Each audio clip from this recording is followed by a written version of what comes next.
You don't need to worry about me trying to get revenge on Diddy. I've already made 3 moves that ensure he can never come after me or my family. First, I personally reached out to the victims' legal teams. The real reason he isn't getting out isn't what the public sees. It's the buried cases happening behind the scenes. I helped provide legal funding for 7 victims who had stayed silent for years, and I brought in some of the top criminal attorneys in the country. Second, I quietly bought out every potential business deal he had lined up after release. This wasn't sudden.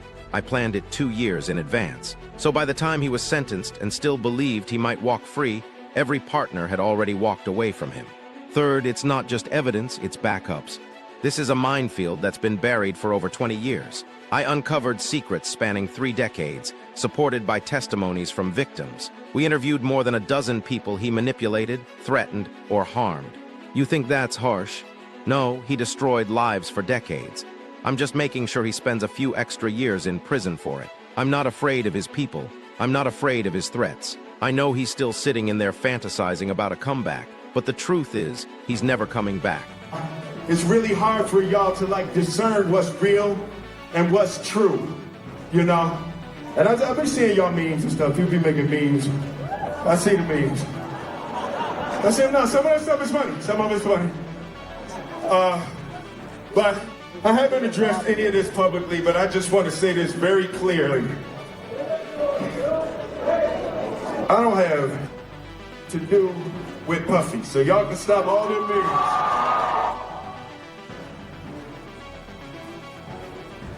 I can stop all of that. I ain't been nowhere near no damn freak off. Listen, I do enough of my own. Don't be putting me in other people. You don't need to worry about me getting back at Diddy. I've got 3 moves that make sure he can never touch me or my family. First, I personally reached out to the victims' legal teams. The real reason he's still behind bars, hidden cases no one knew about. I funded 7 victims who had been silent for years and brought in top criminal attorneys from across the country. Second, I blocked every possible business deal waiting for him after prison. I planned this 2 years ahead. By the time he was sentenced, every partner had already cut him off. Third, I don't just have evidence, I have backups. This is a 20-year minefield of secrets. I uncovered decades of wrongdoing with testimonies from the people he tricked, threatened, or violated. Think it's harsh? He destroyed lives for decades. I'm just making sure he spends extra years behind bars. I'm not scared of his threats. He may dream of a comeback, but the truth is, he's never coming back. J-Lo, Will Smith and Jada tried to pick her up on a threesome and you were gonna beat up Will Smith. Is that true? You really heard that? What? Yeah, I watched it on the internet. You're telling me I can't believe everything I read? What? I don't know what you're talking about. What?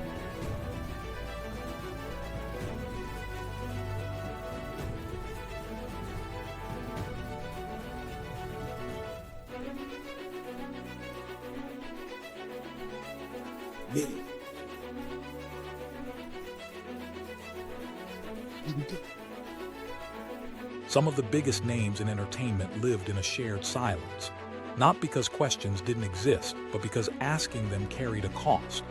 Now, 50 Cent's documentary is breaking that silence, not with accusations, but with structure.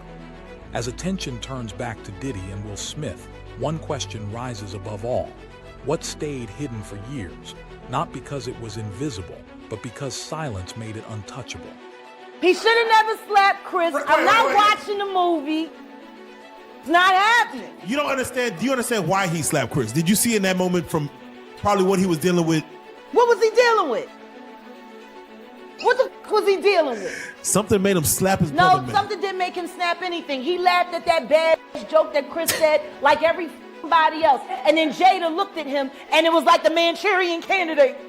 Not the Manchurian. I have to ask before we get out because I don't want to forget it. Your earrings just reminded me of Black Power, Black Excellence, and I just need your take on it because Emancipation comes out in 1 hour. Came out December 9th, which is today's the 9th, That's right? such a fucking below the belt fucking question. No, but I just got It's the only below the belt question that you ask because you already know what's gonna happen. Don't front. We've been down there. Fuck Will Smith. No, wait. He can kiss my ass. Wait. He should have never slapped Chris. I'm not watching the movie. Damn it. It's not happening. You don't understand. Do you understand why he slapped Chris? Did you see in that moment from probably what he was dealing with? What was he dealing with? Shit, I don't know. What the fuck was he dealing with? Something made him slap his brother. No, something didn't make him snap anything. He laughed at that badass joke that Chris said like every fucking body else. And then Jada looked at him and it was like the Manchurian Candidate. Not the Manchurian. God damn it.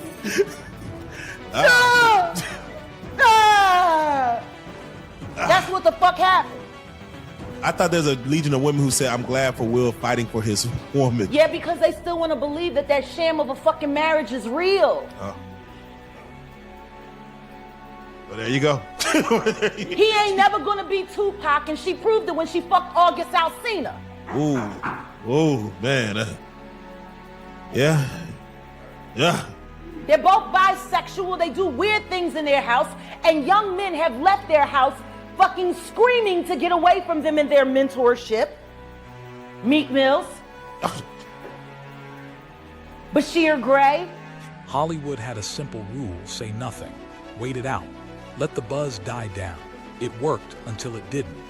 50 Cent's documentary hits when staying quiet is no longer an option. Those who should have spoken didn't. Now the truth is stepping forward. It all started, we was in Atlanta. And this story starts when I'm with Puff and he's in the exotic bookstores and he's doing shopping, right? He's shopping, getting his stuff and everything like that. So, you know, this is the first time I was ever in an exotic bookstore with Puff. So, you know, I'm giving him his space. He's taking things off the shelves and stuff like that because they gave him a brown paper bag. When they gave him a brown paper bag, he was just putting stuff in there. So I said, damn, you know, he got to go put it on the counter and, you know, show everybody what he's getting. So as he going, I'm just looking at the places where he's picking stuff from. So there's one part he picked up some things from up here on my left side. And then he picked like quite a few of them down. I'm like, okay. He put them in the bag. And when I went by there and I looked up there and it said butt plug. And I was like, hey, yo. I was messing with him. Because people don't understand, you know, we was like friends. He was a part of the same, so I'm still gonna tease him. I'm still gonna mess with him and everything like that. I could do that. It wasn't just no security thing. So I say, yo, what are you getting this for? And it said butt plugs, and he was like, yo, can I do my shopping by myself? I said, yeah, you could do it by yourself, brother. And he started walking and everything like that. When he got I just waited at the counter. When he got to the counter, he didn't even have to show the guy nothing. He just gave the guy a wad of money. I mean, like, he gave the guy a stack something like this. And Puff wasn't the dude that carried no 20s and no 50s and nothing like that. And I mean, like, he just said, boom. And we walked out the store. So we had to leave Atlanta and go to North Carolina for a show. You understand? And it was him, this rapper, Sarah, and this other girl. We all got on a G5 jet, and we flew to G4 jet, and we flew to North Carolina. So silence itself becomes a story. When a system protects itself through delay, finally speaking up disrupts years of control. If silence held power for decades, what does its collapse reveal about what was protected and who benefited from it? They were in the room, and they would go in the room with another couple, right? And I've seen some things happen in the jacuzzi. Like when I'm the only one could go to the room 9 times out of 10. When Puff was the one who, you know, was in the presidential suite, I'm the only one allowed. I gotta watch the door. No one can get into that door I'm the only one that had the pass key or whatever. You know what I'm saying?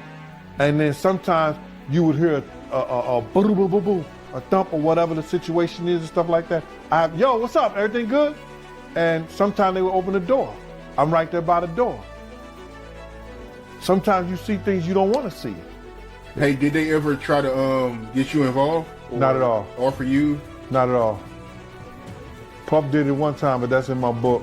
When he was coming from Dallas, he had the snow bunnies. And I reneged on that.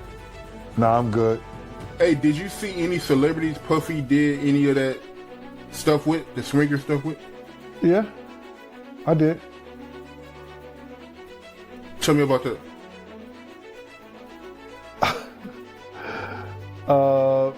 I think I told you about that. One time, him and somebody, him, Sarah, and this young girl flew from Atlanta. And they, and flying from Atlanta, we had this artist with us, right? And we were staying in the presidential suite at the hotel. And this particular artist and Puff, they told me, don't let nobody come in the room. So I said, all right, cool. So I propped my chair by the room door. What stayed hidden wasn't a single incident, it was a pattern. Relationships normalized by success. Access explained away as coincidence. Diddy's influence was visible, yet rarely questioned beyond achievements and connections. Familiarity replaced scrutiny. Repetition dulled curiosity. What seems normal can hide the shocking truth. The movie Emancipation, how the fuck you gonna play in a movie called Emancipation and you can't emancipate yourself? Ooh. Bars. Cause you trapped in a hole. My nigga, you trapped in a hole. This bitch clowning you day after day after day after day. And once again, I hate saying these things because their children are dope. But Jaden's kind of MIA. And considering that he emancipated from their household at 16 and refused to come back, even to do family interviews. You know? Yeah.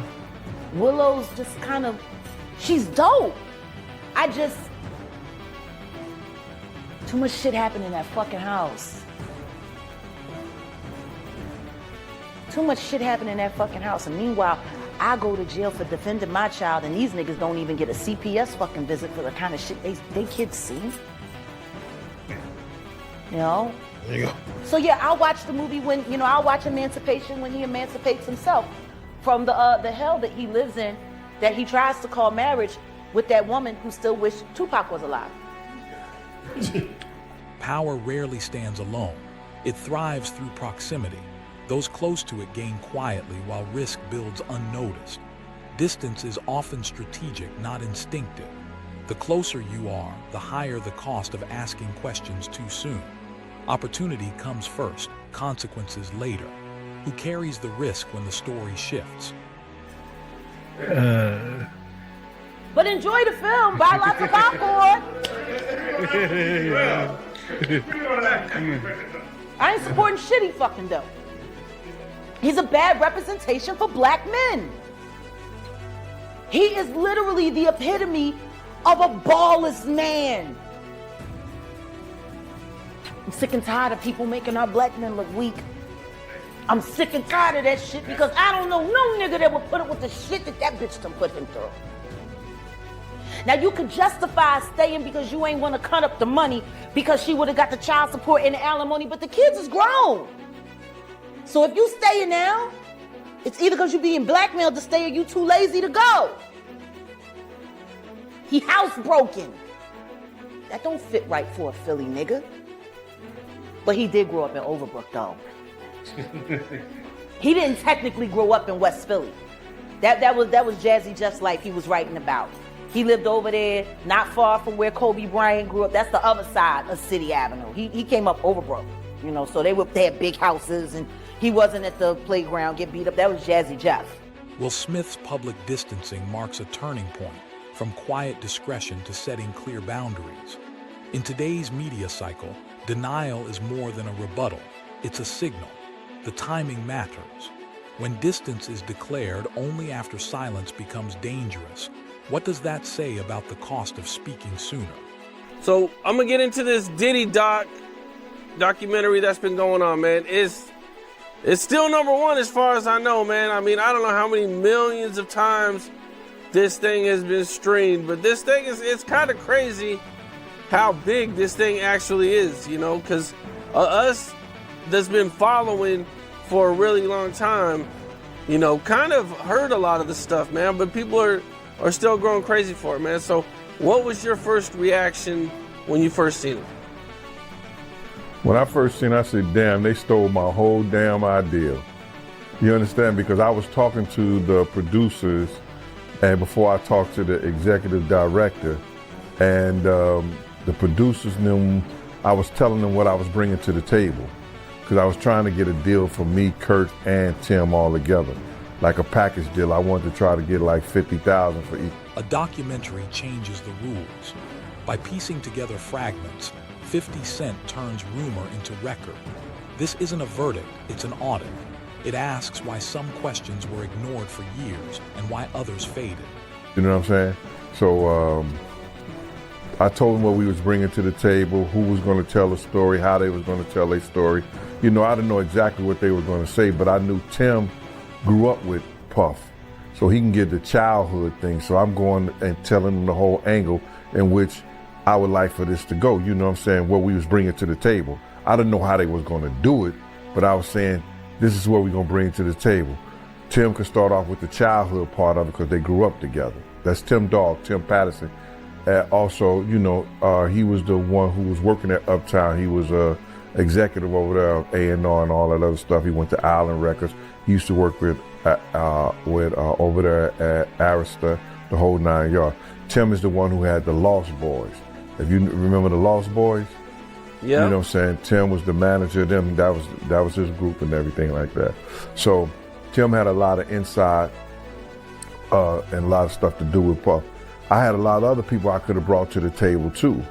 Eddie F, who taught Puff how to work the board and everything like that.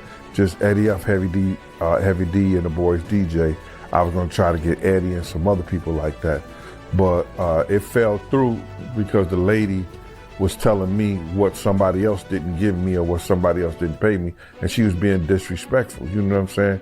I thought she was a white lady. I'm finding out she's a sister.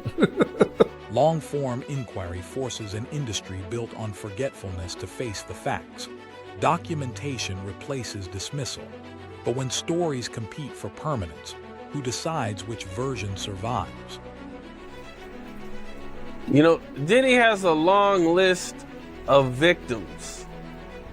You know, I mean, you got Cassie, Kurt Burrows, Shine, Little Rod, Mark Curry. I mean, you know what I'm saying? The list goes on of all the people who he's did wrong. You know, out of all the people you've heard of, all the stories that you heard and the stuff that you know about, you know, who do you think is like Diddy's biggest victim?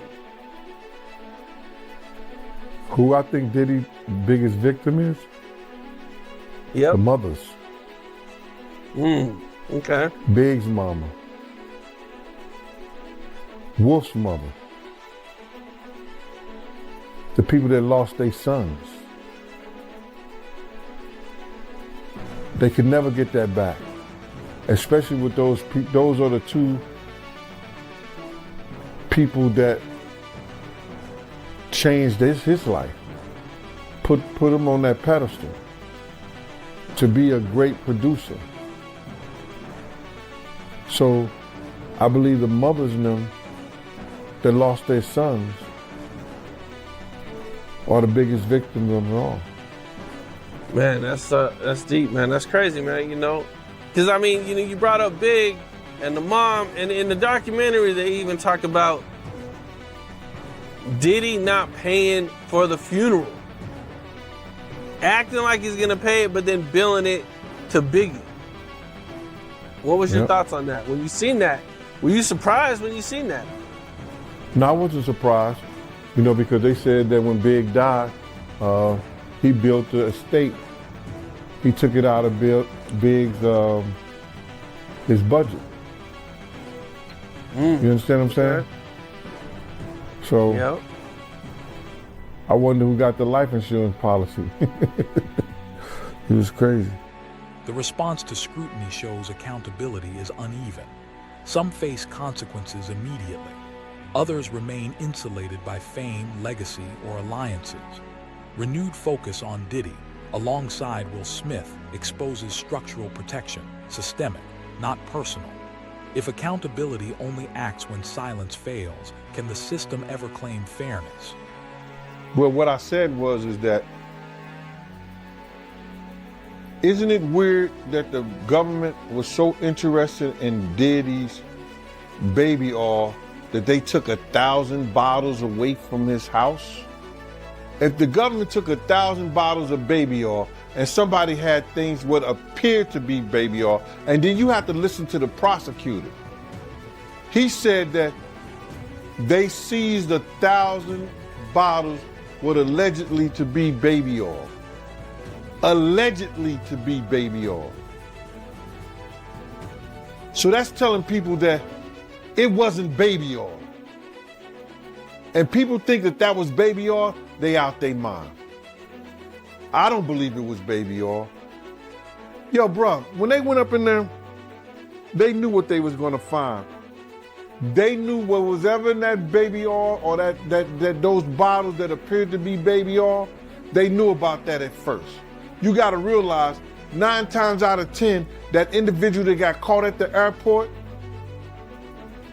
that was supposed to be their carrier, told them what they was doing and what they had. I wouldn't put him past that he told them everything. So when they went up in there, they knew they had to take whatever was out there, and that thing that appeared to be baby oil, they took that. They got to test every last one of them. Let's see how much, let's see how many of those come back to be baby oil. Bro, listen to me. Costco don't sell that much baby oil. Where you know sell that much baby oil? Yeah, I don't know any store that sell that much baby oil. I know Costco, they came out and said that they don't even sell baby oil. My sentiments exactly. But you personally, right, what do you believe was in the baby oil? If you ever seen a massage parlor being raided and they walking out the people, do they take the massage oil with them when they go? No, they just walk out the people who are. Silence is incentivized. Careers grow through access, stability, and alignment. Dissent risks exclusion. The documentary shows silence as currency, traded for opportunity, preserved by fear. When speaking honestly threatens survival, quiet becomes rational. In such a system, true transparency is impossible. Let's get right into it. Diddy, he got indicted. You called it, man. A few weeks ago, you was on the platform and you said that he was going to get arrested in September. Yeah, man. Anybody who in law enforcement or people know the law, when Homeland Security ran up into his house, people will tell you, or people knew that it was just a matter of time that they was going to indict him and bring him in to see the judge, bro. It was just a matter of time. I just figured out with the grand jury and their different sessions and stuff like that, and then what one of the witnesses told me, I just figured it out that it was going to be around September that they were going to bring him in, bro. People might not understand. It's difficult when you see a brother that has so much promise become an icon as far as in the music business and stuff that he did, to turn around and just tear his whole life down. But it's all because of his mentors and the people that trained him and taught him the music business. You know, it's all about the people who trained and taught him the music business, because Puff wasn't, he wasn't born a monster. You know what I'm saying? He was made into a monster, brother. Do you understand what I'm saying? He was made into a monster from the stuff that happened to him, the things that he had to do. You understand? The things that he had to do to become who he is. You know what I'm saying? You know, it's like this, brother. You never like something so much that you can't do without, and you never be willing to do anything to get where you want to be at. You gotta have principles, you gotta have morals, you gotta keep with that stuff. And in that music business, a lot of that stuff get thrown out the window. You understand? And that's what happened to him. He started doing the things to other people that was done to him. To keep it frank, he was doing the things to other people that was done to him. And it is what it is. You gotta know better. And if you know better, you will do better. When he was in New York City, he was like that gecko from the Geico commercial. Then he turned and started going, when he lived in Cali and Miami, he turned into Godzilla. I would see him talk about how he using drugs. He was never like that. Smoking cigarettes, smoking weed and everything like that. He turned into something that you could consider a monster, bro. Then he started doing things to people, you understand, that... This story doesn't end with denial or a documentary release. It starts a reckoning. What stayed hidden now competes with public memory, attention, and documentation. 50 Cent, Diddy, and Will Smith occupy different positions, testing power and proximity. Silence once stabilized the industry. Its collapse now creates uncertainty. The final question lingers. Once silence is broken, will truth take its place? Or will the system learn subtler ways to hide it?